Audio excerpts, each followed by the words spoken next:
My name is Furedi from MCC Brussels. We're in Place du Luxembourg in front of the European Parliament, and we're having a discussion on the results of the election so far. I think that most of us are delighted by the fact that the mainstream parties, the parties of the elites in Europe, have had a major setback. We see the right and the conservatives, the patriotic parties, doing really well in places like France, Germany, Austria, Portugal, and Spain. And what's really interesting is that the green agenda has been rejected throughout Europe, where the green parties have had some very bad results. The old socialist parties have taken a beating, which is a very positive development. And I think in many ways, to me, the most exciting results of the evening so far is the fact that the Rassemblement National has done so well. They've come first. They made a really big impact. They got more than double the votes that President Macron received. And as a result of that, the French ruling elites are in such a crisis that they've been forced to organize an emergency parliamentary election. And this is really important because France, along with Germany, are the mainstays of the European elites. The German government also had a setback. So with the Germans and the French licking their wounds, I think that on balance, the night looks pretty good so far.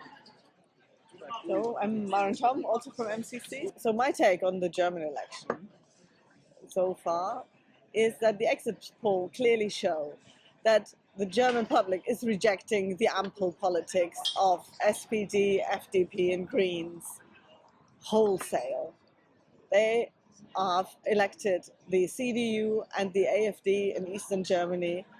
And it's a clear signal that they don't want the Ampel as a governing party, and Olaf Scholz as a chancellor is obviously, had a real setback here. And what is most interesting is that the people that they let vote to up their count, the liberal parties wanted to let 16-year-olds vote in Germany this time for the first time. However, they all went to vote for the AfD in the East, who are mostly responsible for the upsurge of the AfD, which is kind of ironic. So what we can clearly see that in Germany, the election results are mostly about German politics rather than European politics, and a clear rejection to the liberal politics of the SPD, the Greens and the FDP. My name is Bruno Waterfield. I work for the Times, a Brussels correspondent here. I've been covering European elections just over the road there in the European Parliament since 2004. It's very traditional for people to say that European elections don't really mean very much.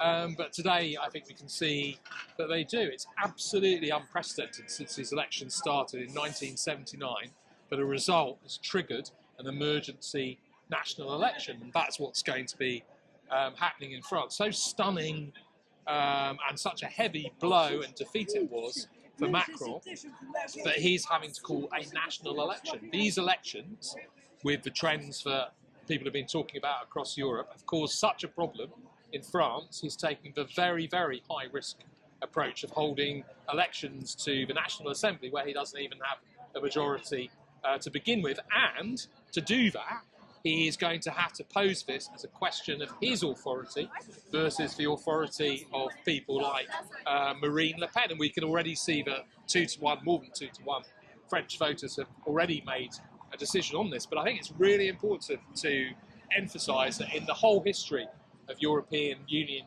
elections, this is absolutely unprecedented. It is completely unprecedented for a result in this election to cause a crisis in domestic politics to the extent where the President of the Republic of France is so rattled he has to call an emergency parliamentary vote. I think Bruno is right. And what's very interesting is that when you take France and Germany as being the two dominant powers in the European Union, they're the ones that are the guardians of the status quo. they're also the two governments that have had the greatest setback in many respects, because when you think of how the Chancellor's Socialist Party has been utterly pulverized by the electorate, and when you think about the fact that despite this hysteria about Chinese and Russian fake news helping the AFD has nevertheless done remarkably well. You know that the old arguments, the old attempts to maintain the authority of these status quo bureaucratic parties has been, pretty fundamentally undermined, and that's an important takeaway message, which indicates that although tonight has not been a revolution in terms of transforming the balance of power in the EU, it nevertheless has gone some way in undermining the confidence, the political confidence of the bureaucracy and the bureaucrats that run Brussels. Also, I think very interesting to see, as soon as the results came into Germany, how fast the excuses and the explanations from the liberal elite came in of why the FD has won. And of course, the first explanation was that, oh, the people who should go vote didn't go vote. Yeah, but according to research, is that the European elections actually has a higher voting number than the last one. That's right. So it is an excuse that doesn't actually float very well. They still cannot face up to the fact that they are so badly in the loss. And Zimmermann actually claims a victory for the FDP, that they've almost reached 5%, which is ridiculous and sad at the same time. Yeah, it's really interesting actually. If you look at turnout, as turnout has increased over the last two elections, so have the setbacks for mainstream establishment politicians. The whole consensus, the whole edifice that was created over the last 20 years was actually based on low turnout. It was based on apathy.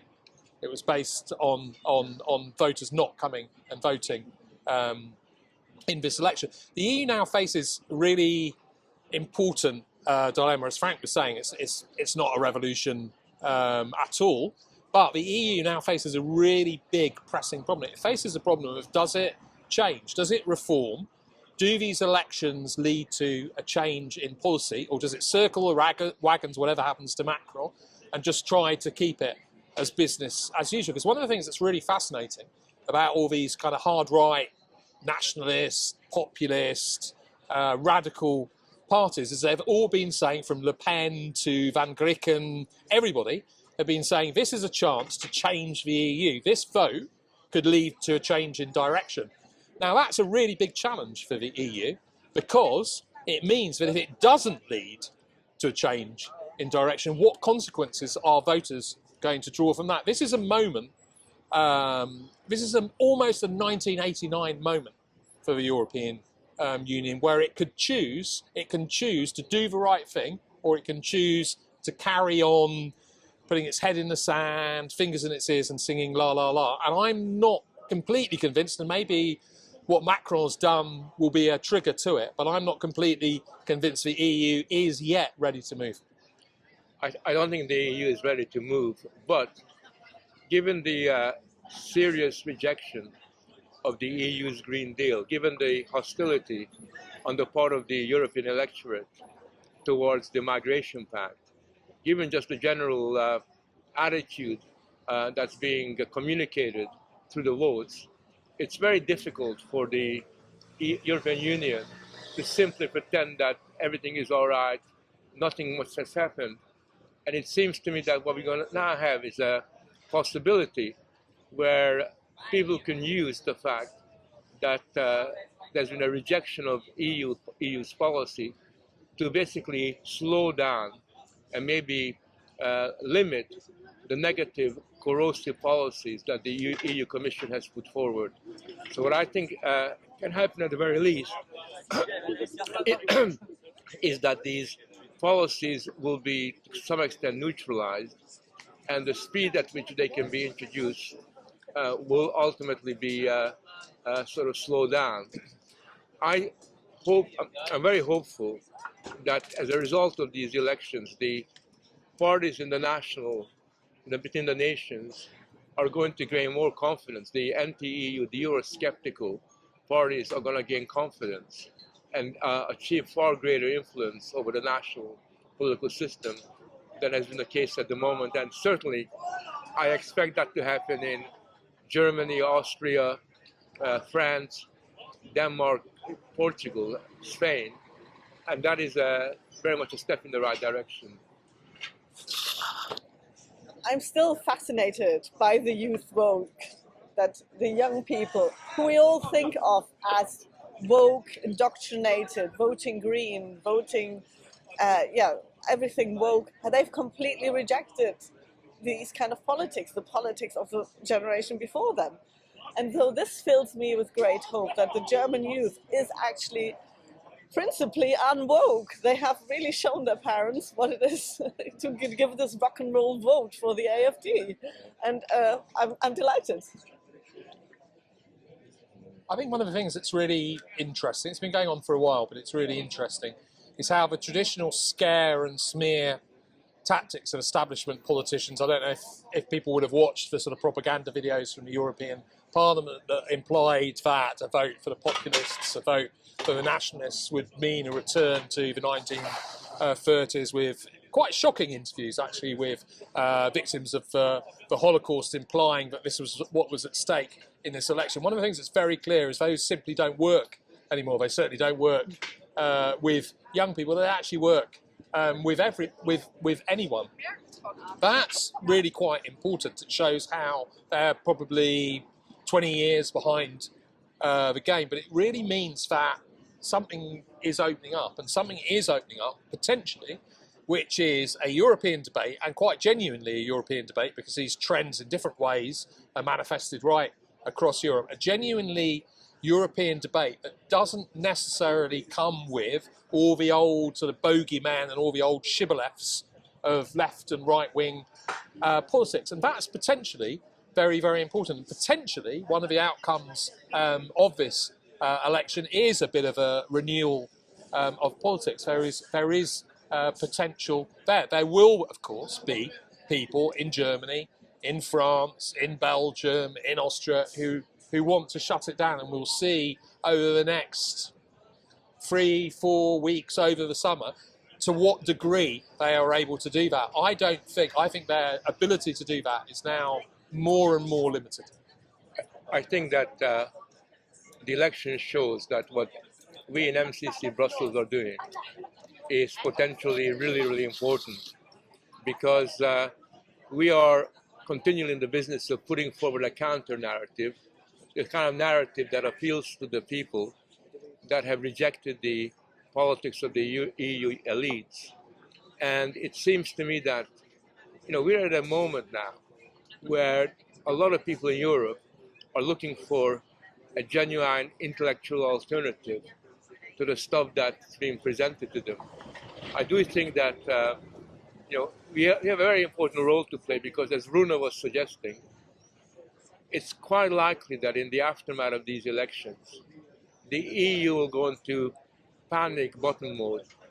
They're going to be raising the stakes as far as suggesting that the results are the outcome of fake news. They're going to be continually going on about Russian and Chinese and other external agents who are influencing the elections. They're going to try to avoid taking responsibility for their setbacks by demonizing these supposed outside agitators. And I think we have to be in a very strong position to counter these attempts to avoid taking responsibility for what's really happening in Europe, which suggesting that these things are a result of the fact that the electorate somehow uncritically accepts fake news and all the other stuff that's going on, and demonstrating that actually, when push comes to shove, the citizens of Europe are far too intelligent to go along with this sick propaganda that the EU Commission has been promoting. From what I hear, the EU Commission is employing hundreds and hundreds of people to censor and to kind of try to regulate the speech that takes place, the speech communication that occurs online. They're going to make a very real attempt to close down discussion. They're going to try to reimpose some kind of quarantine around the parties they don't like.